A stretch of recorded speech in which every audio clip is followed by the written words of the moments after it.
it's not everything else that creates work. It's a lot of stuff that we were reporting on is creating more things that I have to deal with.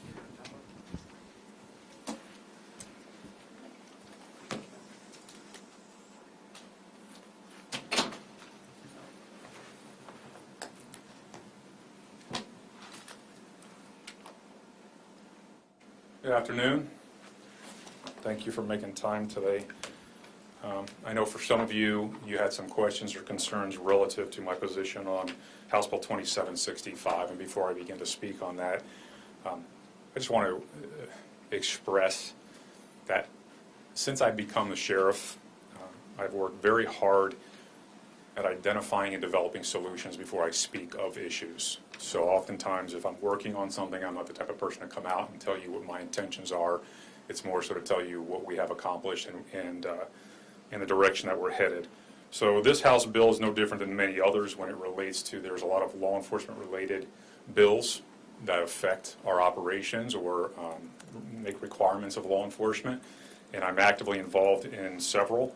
I actually am on the legislative committee for the Arizona Sheriff's Association, so this is not uncommon practice, but due to the, I would just say the seriousness as far as the impact that this particular bill has relative to our relationship with the community and trust and respect and ensuring that we have objective, ethical, thorough, and transparent investigations when it relates to the use of deadly force by law enforcement.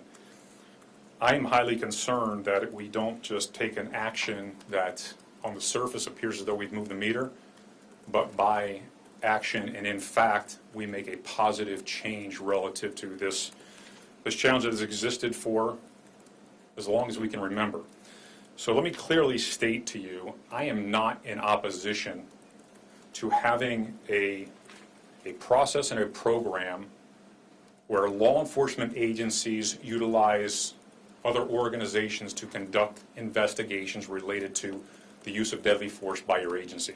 To the contrary, I actually think it is the most effective way that we can ensure there's objectivity. That step in and of itself, though, does not address the greater challenge that we face. And the most significant challenge that we face, first and foremost, is ensuring that our number one rule and guiding force is the preservation of life.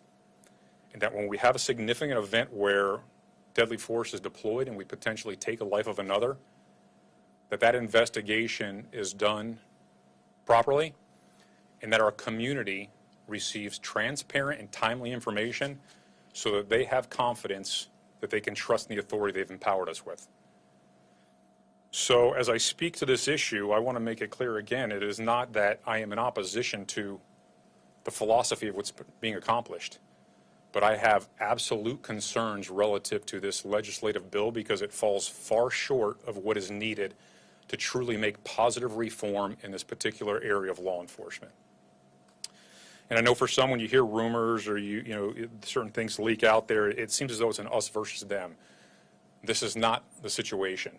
We should all be invested in this. Now, it would be inappropriate of me to speak on behalf of my colleagues, the other law enforcement leaders. But I can tell you unequivocally that the majority who have a relationship would probably be comfortable with me telling you that we are in agreement.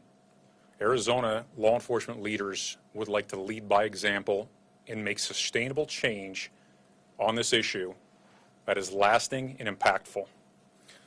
So what I'd like to do first is just point out the bill itself and my concerns, and then I'll take you to my position on it and what I believe are potential solutions that have been conversations and in practice for some time. So House Bill 2765, G, if you could put that on the board for me, please. Law enforcement deadly force investigations. I believe it's somewhere to the tune of about 130 to 150 words in total to include the amendment. And it states in this that we will use an agency not our own to investigate any circumstances where deadly force is deployed and a life is lost, leading to loss of life.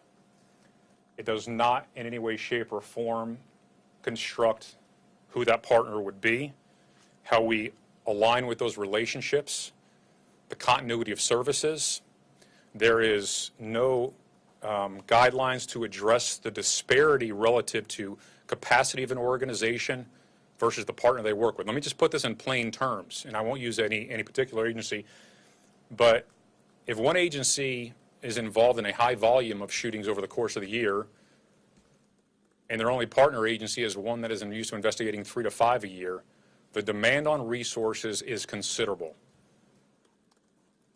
Now, as far as the community is concerned, if I were to partner this agency with another and say, I'll investigate your shootings, you investigate ours, how have we moved the meter to give confidence to the community that the law enforcement community itself is not practicing the same issues of their concern? If you have a relationship where I investigate yours and you investigate mine, how can the community trust that their concerns that exist right now as us investigating our own has changed at all? The fiscal implications, the assurances that those who investigate the crimes are the most highly trained, qualified, and experienced investigators in this particular unique category of investigations. So as a law enforcement leader, we must have a comprehensive, complex, funded program where we share in this responsibility, and that by design, it is an organization that represents our own who hold this sole responsibility. Now, the greater issue is transparency. What's not addressed in this bill is how do we have a consistent practice of sharing information with you so that you can pass it on to the community relative to immediately at the scene, within the next 24 hours, 3 days later, 7 days later, how much information is released relative to a law enforcement related shooting? And how do two agencies practice those same guidelines? So when I took opposition to this House bill, it is not because I don't agree with the principle. It is because I am concerned that law enforcement was not at the table to be part of the conversation to ensure that those of us who are responsible for the operations and the outcomes can provide input to develop a comprehensive plan. Now, I know that those who wrote it say that there was a stakeholder meeting. To my knowledge, we were invited to one stakeholder meeting 6 months ago where we expressed our concerns. And we were told there would be at least 6 more meetings where we could help develop this legislation. And then just a few weeks ago, it was brought to my attention, and that's when I took my position, and I was involved in the conversation with those who wrote the legislation and other stakeholders. I expressed my concerns at that time, and I offered to have a meeting with Mr. Bolding, who was the author, I believe, of this legislation, to say, let's work together and see if we can find a win-win and we could actually develop something that is sustainable and impactful. I never received a return call. Then I reached out to Speaker Bowers and expressed my same concerns, and have had several conversations and meeting with him and other stakeholders to discuss why I am concerned. I will tell you the concern extends beyond my office, but again, I always stand for myself and speak for myself in my office. But the Fraternal Order of Police, the FOP, the Arizona Sheriff's Association, the Police Chiefs Association, and I'm probably leaving somebody out, but a few others, ACOP, all agree we want Arizona to develop a comprehensive plan that incorporates potentially a task force to address these issues. We cannot leave anyone out of the mix. In this legislation, it talks about Pima County and Maricopa County. How can we ensure that members of a smaller community in another county unnamed will feel confidence in law enforcement if they are following different guidelines than we are? If we can't develop this so that it applies to the entire law enforcement community in Arizona, then we cannot instill confidence in our community that we are doing best by their concerns. So it is my opinion that this is an inadequate bill, falls considerably short of what our community deserves. It does not address the complications, the financial burdens, the responsibilities, or the working design that would be required for law enforcement to accomplish the greater good. And what is the greater good? That all these investigations are ethical, that they're detailed and objective, and that we are transparent and accountable, as I spoke to earlier. Now, there's complexities that we can talk about that when it comes to your viewers and others, they don't want to get in the weeds, but I have to. In order to accomplish this, we have to have MOUs and IGAs. We have to have a working relationship that is predicated on ensuring that the resources depleted from our office don't adversely affect the other responsibilities that our investigators have. We have to make sure that those who are the decision makers, now my office is unique because until the election rolls around, I'm my own boss. But for my colleagues that are police chiefs, they answer to city managers and mayors and council. I will tell you that I have had conversations with mayors and my colleague police chiefs prior to this legislation just being delivered with the plan to develop a working task force that has an oversight council that would incorporate community members to be liaisons, that would call on the prosecutor's office and the attorney general's office to ensure that their guidelines are met relative to release of information and timeliness, and that we pursue funding to deliver training, and that we set standards for the members who are active participants. The task force would have a rotating team, so no one agency would be depleted of resources. And the design hopefully be one that majority of law enforcement agencies believe in and can support. For the smaller agencies where maybe they don't have the resources or the expertise, they can utilize the task force as needed. But as I told you, I've spoken to other stakeholders and expressed my ideals on how we could accomplish this for the greater good and receive support. And we actually have a meeting scheduled for next week where the top 10 largest agencies in Maricopa County, the police chiefs themselves, or on some occasions their XOs, will be attending the meeting to help design this. I believe this, and this is my philosophy. I'm all for legislation that makes positive change that is sustainable. I'm not for legislation that has political motivation or is intended to give the appearance of influencing positive change, but has no realistic ability to be sustainable and achieve an outcome. More importantly, I think it's incumbent upon law enforcement to fix this problem, because if the community wants to have trust in us, we should be the ones that lead it. Because if the legislation dictates it to us, it appears as though we don't embrace it and we haven't initiated these changes ourselves. And right now, I can tell you, it is a time like any other in my 30-year career where the law enforcement leaders are excited about the idea of building this. So I would like to see this done without legislation forcing us to, and then legislation coming back to the table to make determinations on how to set some appropriate parameters and provide funding so that this can be an effective program. What I don't want to see, and I know this is a long time coming, over 200 years this has been a problem, and it continues to be a problem. But if we write legislation that has no chance of making positive change just for the sake of saying that we delivered something, in 200 years from now, another sheriff will stand at the podium and nothing will have changed, and that's unacceptable. So I take the responsibility when I stand in front of you myself saying that I can't tell you what my colleagues will or won't do, what they feel comfortable with, other than to say that I'm initiating a conversation collectively as a group to talk about this idea that I've shared in small context with you. My hope is that my colleagues who are as if not more experienced than me will come up with even greater ideas to make this work, and that we will develop something that can be replicated across the state. I will commit to leading this, but I will not now or ever support legislation that does not provide a solution for the problem that we face. And I have made the commitment to stay true to it. There's no place for politics in policing. So I don't care who writes it, what side of the line they're on.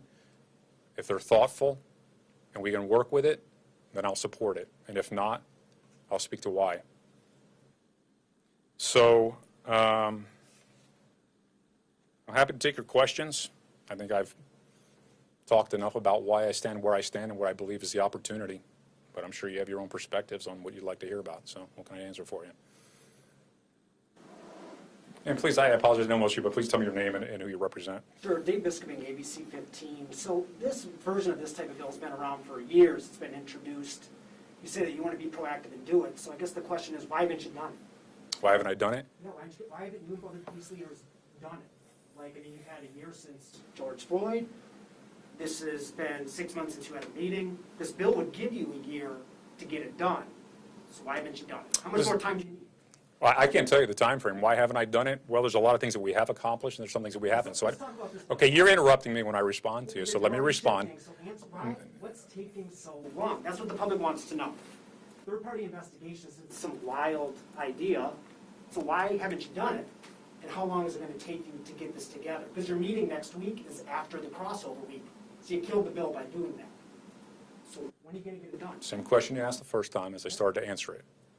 I have addressed a lot of issues. I don't have any one singular issue. We have been having this conversation trying to move the meter as quickly as we can, but it doesn't happen overnight. I have to get buy-in from a lot of people to accomplish it. So why haven't I done it? I don't have a good answer for you. I know it needs to be done, and we will work on it, but I can tell you that this bill does nothing to get us there. Well, it would give you a year to get it together. It gives you a year. And what happens after the year? You would have a plan. You would have to turn it over to. No, no, no. What happens with this legislation after 1 year? It says you have to turn your deadly force investigations over to an outside agency. That's what it says. Okay, and with that outside agency, how does that resolve the issue? The issue is that it would not be your agency doing the investigation. And therein doesn't lie the problem. The problem lies the accountability and transparency of the investigations, because you're making the assumption that all investigations are flawed in some capacity, and that's why we haven't addressed this problem. The truth of the matter is the majority of the investigations are not flawed because of us investigating ourselves. There are questions relative to that is appropriate, if that is ethical. So we have to change that paradigm. But the most important part beyond that is ensuring that we communicate to the public what has occurred in the process. So you say, why haven't I done it? Again, I've been the sheriff for 4 years, and I would love to have done this in year one. I've tried to address many other issues, and I've committed to taking the lead on this particular issue. And a year from now, if this legislation passes, nothing changes other than we grab a partner agency. Now imagine this. Everyone grabs their partner to say, will you work with me? And they try to find someone who has similar capacity and maybe volume. There's going to be somebody left out of the dance. So there's going to be a substantial agency whose demand is so considerable that no one other partner agency can meet that expectation. All this does is obligates us to find a partner and say, you investigate mine, I'll investigate yours. But that does not solve the problem. It doesn't say you have to have a partner. You could create a task force, you could create some other thing. They're leaving you the option to do it, but they're giving you a time frame. Do it in a year. But what I'm saying is when the legislation comes to fruition, it changes nothing. So if tomorrow we decide, okay, that's how it stands on its own, there's no funding, there's no parameters, there's no design to transparency or accountability, and there is no true solution for the benefit of the community. It is merely you'll have someone else investigate your cases. So for some agencies, that may work effectively, but for others, they could either be left out or not meet the standards. So when the community questions these shootings, we haven't solved the problem. We've merely found someone else to investigate our cases. And that is my firm belief. But we're still getting away from the issue here. You say you want the public to see you do it, so they have trust in you, but you guys haven't done it. I mean, how long do we have to wait to see that? You said you agree with the spirit of the bill. We hear that a lot. But then no one wants to actually make the spirit into a body of something legitimate. So this is an attempt to do it.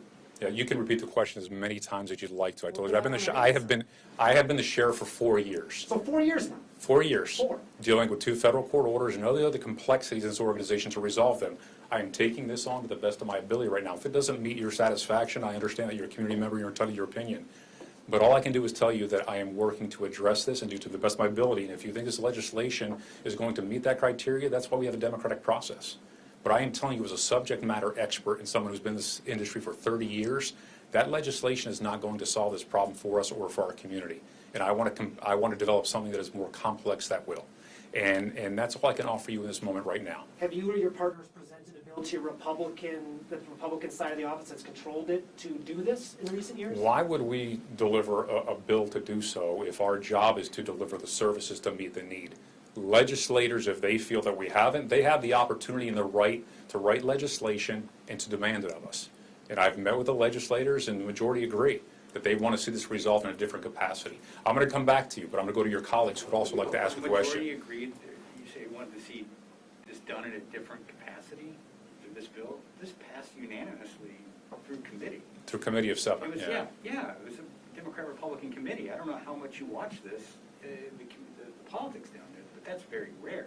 They heard testimony, they heard for and against, and it passed unanimously. So for you to say to stand up there and say, the lawmakers want it done differently, doesn't comport with the facts of what's been happening down there. The lawmakers that I spoke to have, otherwise I guess we wouldn't be having this debate right now whether it'll pass. Because if it passes, then we'll... This is a 9-person committee down there. Yeah. And what's the democratic process? Does this committee make the final say that something is passed into law? But they're blocking a vote I'm from speaking with moving him to right the now. floor. Yeah, but I was just going to bring that up. They were blocking the vote from moving to the floor. My understanding is because you've been having personal conversations with the speaker. I've had the same access to the speaker that those who wrote the legislation have had. And we have both articulated our concerns. What didn't take... To the speaker about this too. As I stated earlier, I've had meetings with the speaker, How about last night? as have yesterday. Yes. Yeah. Offsite? You say off-site, not in my office, or Not what? at the, not at the Capitol, but At his Rock invitation. Industries? Yeah. Yeah. And is that an issue of concern? Well, it's just you're having these meetings, right, and you're personally getting involved, and you say you don't want to interfere with the democratic process, but that's exactly what's happening. No, as a subject matter expert, I have a responsibility to share my concerns who's responsible for an office, because I'm responsible for the outcomes. The people who wrote this legislation aren't responsible for the outcomes. They're responsible for the right legislation that they believe will apply in some way to help deliver a result. But the way that it is written will not meet those expectations. And when you say, I mean, because you're stating as if it's nefarious that I took some kind of meeting off-site. Those who wrote the legislation, I'm still speaking. To the speaker after the fact, you could have gone to the meeting and expressed these in public on a recorded setting in the public record. You could have done that, or someone from your Okay, agency. and I love the fact that you want to be argumentative about this, but let me talk through the process again and do your best to actually try to be objective yourself. Okay. I was a participant in the phone call with Representative Boulding and many other stakeholders, all who expressed their concerns, all who had asked to be part of the process to discuss what would be best for a solution. And we were told that this is the legislation that's going to stand, and they'd be happy to add some language. I followed up and made a call to Representative Boulding, said, would you like to sit down for coffee and have a conversation so that we can talk about the issues of concern and potentially develop a solution? And I did not receive a return call. And then I called and spoke with the speaker, because I have no secrets, I have nothing to hide, so I'm standing in front of you right now. And I expressed to him my concerns. He met with Reginald Boulding and one of his associates and had the conversation in private with them about why they felt so strongly about this legislation. And then he asked if we'd like to have a follow-up meeting to ensure that both sides were heard. And his meeting was very thoughtful, asking all kinds of questions of many law enforcement leaders, not just me. Now, when you say off-site as if it's nefarious, where he chooses to have a meeting because he feels that it's convenient, that it's spacious, that it's the appropriate conference room, why does that matter? Why do you make that statement as though you're trying to infer that we were trying to do something that was secret and deceptive? The bottom line is we had that conversation with him, and he was empowered as the leader to make the decision how he wanted to move forward. All I did was provided my thoughts on what would be best. No, I said that because you met personally with him to have this conversation. So I'm just trying to establish how closely connected you are to stalling this bill from even getting a vote. And remember, issues can be addressed on the Senate side too. You're stopping the discussion entirely by that. And your framing of that is so inappropriate and dishonest. I am not stopping anything. I was asked by the speaker to provide why I believe that the legislation had challenges and what would be the best way for us to resolve this to meet the needs of this community. If he wants my input on a law enforcement issue, I'm going to provide it to him. But your portrayal of me trying to interfere and stop the democratic process is, you know, how often do we speak to legislators to ensure that they are educated on bills that they're responsible to write or to vote on? That is a common practice. Doing it on tape in the House, yeah, that's part of it, but how many conversations take place by lobbyists, law enforcement experts, special interest groups, and others who are policy makers or policy actors in some capacity? It is a common practice in the democratic rules. So for you to try to paint this in some way as though I'm trying to interfere and stop a vote, I gave him my perspective, he made a decision. Well, so this is being broadcast live, so this is informing them. I mean, it's not the Dave Show. No, I mean, this is fine, because you know what, I don't, No, you worked here. Well, this is a press conference. I'm pressing. Sure, and you're taking up the whole time.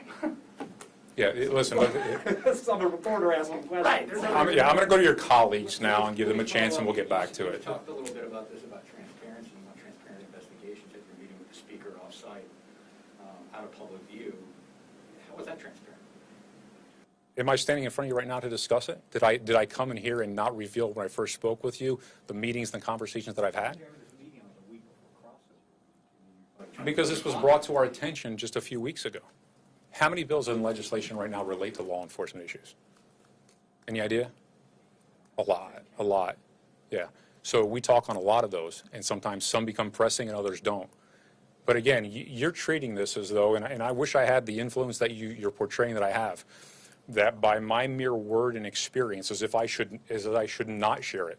I mean, that is your opinion, that if I have a concern relative to why this wouldn't work, that I should keep it to myself and let a bill potentially pass without that information, knowing that I believe there are concerns with it. So by expressing my concerns, you believe that I'm undermining the democratic process? Is that what I'm to understand? You're putting words in my mouth. I'm not saying No, that was it's formed in a not question. a democratic process. I'm just saying there's a transparent process. You could have brought up a lot of this during committee, which before this. The only conversation that I was involved in, as I told you, was on the phone when after the fact it came to us, and I expressed my concerns then to the representative who wrote the legislation. And they talked about amendments, which was this, one was already written on it, and the potential for others. So I guess my question is, why is it so offensive to have a law enforcement leader express concerns over legislation that, in my opinion, I believe falls short of what is in the best interest of the community? Why is that a problem? Would it be better if I sat back and said nothing and allowed legislation to pass that does nothing to improve the issue of law enforcement-related shootings? Because nowhere in here did you hear me say I'm in opposition to an outside agency investigating law enforcement shootings. Nowhere in here did I say that we should be less transparent or less accountable. To the contrary, I said why we should. But you have issue with the fact that I had conversations not with the speaker himself alone, but also the legislator who wrote this legislation and articulated the same exact facts. And then as elected officials who have the responsibility to make a determination as to what bill should hit the floor or not, what should be voted, if they come out of committee, do they always go through the House? Those are for them to decide. But I have an inherent responsibility to express issues of concern that affect law enforcement operations in the best interest, in my opinion, of the community's needs and well-being. So if not this bill, what does the... And I apologize, I don't know who you are. Josh Kelly, Phoenix New Times. If not this bill, what does the ideal bill look like? Is it allocating more funding to smaller law enforcement agencies that don't have investigator capacity to partner with bigger agencies that have a higher volume of police shootings? Is it specific statute mandating that the partnering agencies release those reports? I guess what would the ideal bill look like? Very thoughtful question.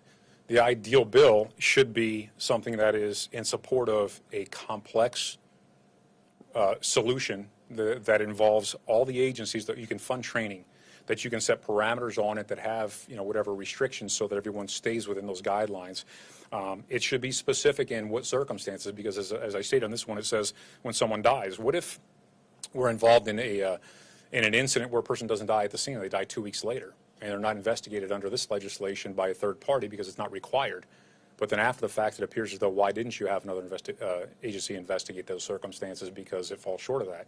So there are a lot of elements, but I believe a solution can be derived and that legislation can be written to support that.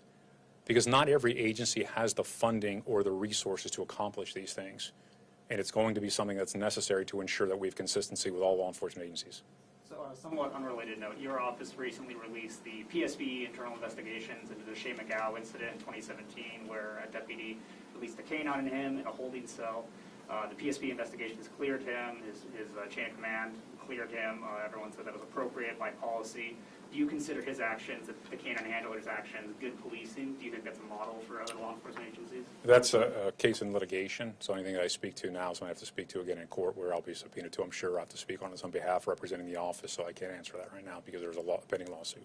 Do you stand by the PSB investigations and the internal investigations? I stand by my investigators' outcomes, yeah. The federal court monitors review those also to make sure that they believe that it meets all the requirements, that it is ethical and that it is objective, it has all the details on it. So let me get back to these and we can talk more about that, but let's finish this issue at hand. Go ahead. You mentioned this task force that you're willing to lead, or at least in creating it.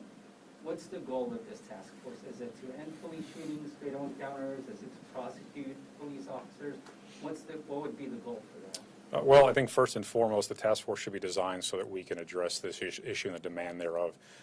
As I stated earlier, our number one responsibility should be preservation of life, but in those circumstances where we don't have the opportunity to, that we are faced with a threat and a life is taken, we need to make sure that that investigation is properly conducted, that information is released to the community in the appropriate time frame so they can trust in what we've accomplished, that we protect the details of the case itself, so when it comes to prosecution we haven't undermined, whether it be the Attorney General's office or the County Attorney's office, relative to their expectations of what information should be limited or released, and that ultimately there's never an allegation or an accusation that we investigated our own and therefore it is a flawed or subjective investigation, that the community can't trust that we were thoughtful and fair. So, but again, I mean, do we not, you as a sheriff, do we not want to end police shootings or fatal encounters? I mean, should we not reduce that number?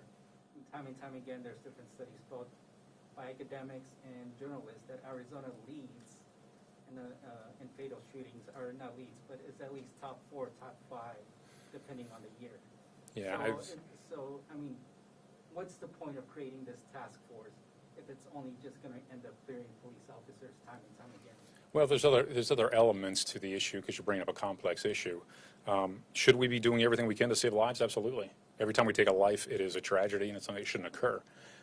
Now, what needs to be realized is in all those circumstances, it is not something that is initiated by law enforcement. We are reactionary to circumstances as they evolve, and oftentimes it is the actions of another that contribute or force the hand of a law enforcement official. So how do we address that? That's a societal issue, and we're both responsible for it, community as well as law enforcement. So, some of the things we've done here is created a wellness division, and that seems so, well, what does that mean? The more we do to ensure that our employees aren't dealing with outside stressors or distractions or factors that could contribute to their emotional state, the more stable that they are, hopefully the more effective they can be when they're engaging with members of the community, and that we can find a way to de-escalate or resolve those circumstances. So it's the number one priority to find ways to reduce loss of life in crime itself as well as in law enforcement engaged events, absolutely.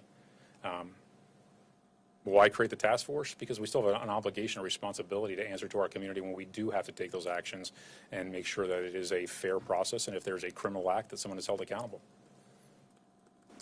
What else? My last question is, how long is it going to take for you guys to figure this out? Is it a year, 5 years, a decade until we forget? I mean, what's the... Yeah, I don't know what to say with your tone, Dave, because you try to be so confrontational for some reason. It makes it better journalism, and it doesn't. The truth of the matter is this: I don't have a time frame. As I said before, this had been 200 years. I had told them that my hope is that within 90 days we will have at least a template of what a working group could look like. And then we're going to have to figure out who wants to participate in it and take it to the next step of actually developing it, putting a training in place, and having a way to test this in the field to make sure that it meets all the requirements. So you're asking me for a time frame, which sets me up for failure, because if I told you 3 months and it took 4, you'd say I didn't make the deadline. If I told you 3 years and it took 2, then you'd say it was still too long. So the time frame is when we get this thing built the way that it will be sustainable, so that long after I'm gone, after being sheriff, that the next one in has an effective working program that does what it should do, which is accomplish the goals that we're all concerned about. And a few minutes ago, you mentioned influence, and you said that maybe we think you have more influence than you do. One guy that does have a lot of influence is Attorney General Markovich. Did he and his office support this bill? Have you had any discussions with them? No. And I've reached out a few times before. I couldn't tell you why, but I've offered to meet with him about this exact issue on a few times, saying let's sit down and have coffee, but he's a busy man also. And the fact that he supports it, there's some that support it, some that don't. I'm giving you my individual opinion and the facts for why I feel this way. That doesn't make me right, it doesn't make me wrong. But my job is to share them so that they're given for consideration. No different than when I talk to Representative Bolding or I talk to Representative Bowers. Information for consideration. I can tell you this: the Attorney General is not the person responsible to develop the operational aspects of investigating these cases. He's the recipient of the cases when they're concluded. No different than county attorney. So their perspective is going to be different than my own. But as I told you earlier, the majority of law enforcement leaders feel the same way that I do. They participate in the same meetings or conversations that I have. So there's always two sides of the coin. So just to be clear, then, the message right now is you want to put together this task force. You could have a working template within 90 days about how that could come together. Meanwhile, the same public that you said that you've got to regain their trust is going to have to be happy with the status quo. No, I don't think you're happy with the status quo. I think that we have to be in it. I'm sorry. They're stuck with it for now. At least next year. Does somebody in here have a magic wand that you think that this legislation suddenly changes everything overnight, that the problem is resolved? Is that the expectation, that you think that by implementing this, hold on a second, no, let me just, so I keep referring as if it's behind me, implementing this, that suddenly the next day the sun shines brighter and the grass looks greener. No, this has been a problem for far too long. Therefore, we have to develop a comprehensive solution. Now, what can I commit to? That if you want to revisit this every 30 days and I can tell you what progress we've made and you can judge me on if we've made progress or not, that's the fairest thing I can offer. But if you think that I can offer you something right now that suddenly gives everybody solace, like, oh, it'll all be better tomorrow, no, we have to build it. And if it was that easy to build, like you said, why is it taking this long? I don't know. How many came before me that didn't? And I have not yet. That's why I said normally I like to talk to you when I've finished something, not when I've started it. But in these circumstances, in this political climate, and those who want to make sure that, you're the breaking news, you want to see if you can break some folks who are trying to do better. I'm not going to be broken because I'm going to do the best I can every day. And I'm going to close with this. And I normally don't get personal, but I'm going to. Because I find offense to the tone that sometimes is taken, because I've always been thoughtful, and I've been present, and I've been available. But you think you know me as a law enforcement leader. You stand here and you judge my actions when I get something right or when I get something wrong, and that's your prerogative. Absolutely. As an elected official, my job is to answer to you. But more importantly, I answer to my family. And I go home to a wife who looks on her phone and sees an incident of someone shot and killed by law enforcement, sometimes a minority. And either she's upset or she's crying because my stepson is biracial. So I will be damned if I'll sit here and let you try to judge me as if I'm putting police over people or over my family when this is personal for me. Getting this done right. And I'm not going to stand in front of legislation that has 130 words of poorly written with holes and no teeth in it that's going to pretend to make positive change when it isn't. I'm going to work to get to that place because I don't care what your opinion is of me. I'll listen to your constructive thoughts. But I do care when I walk in the house that my family feels safer, that if my oldest son, who's my stepson, or my son engage with law enforcement, that they will go home alive. And that God forbid something happens, that those responsible be held accountable, whether it is a criminal or a cop who acted criminally. So you want something more than that, you're not going to get it from me. You're going to get hard work to get to a solution. But I am not going to stand here and let you insinuate or act as though I'm trying to stop democracy because I just want to stunt the opportunity to make it better, or to give this community law enforcement leadership that they can count on and trust. So that's how I'll close this meeting. And normally I don't even like to go there because I shouldn't have to. It doesn't matter either way. But for me, there are times you push my button, it becomes personal. Today's one of those days, so well done.